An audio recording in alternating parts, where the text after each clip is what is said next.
covering news where you live. This is 5 News at 6.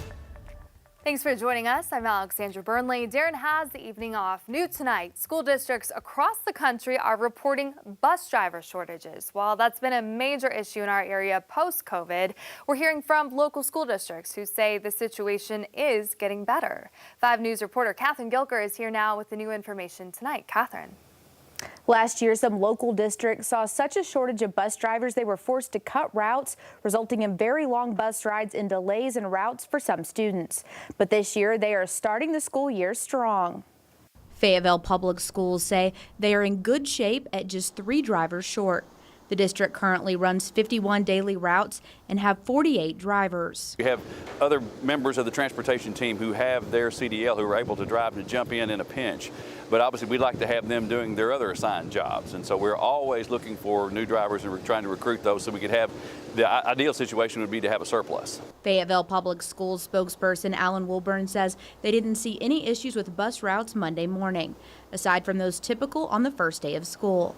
There were people who maybe, was this my route? Oh no, it was this route. Okay, getting straight, make sure make sure all the bus drivers know where the stops are, the kids know where the stops are, and this is what time that your bus comes through. Rogers Public Schools are in a similar situation with 70 routes and 75 full and part-time drivers.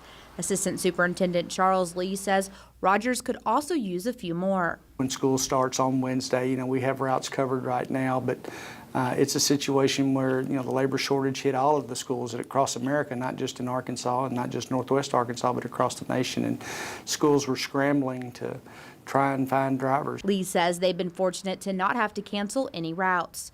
When the first day rolls around, he asks for parents' patience as the district makes adjustments as needed. We'll get the kids home. It may take us a little bit longer on those first 3 days, and what we see happening over those first 2 weeks is they get them home a lot quicker. Once the kids we're getting them on the right bus, and all the kids are settled on which bus they're going to be riding, and the routes get settled. Bentonville schools say they are down just a few drivers, but have 4 drivers taking the written test. Fort Smith School says they also have all their routes covered, but are always recruiting even more drivers. Catherine Gilker, 5 News.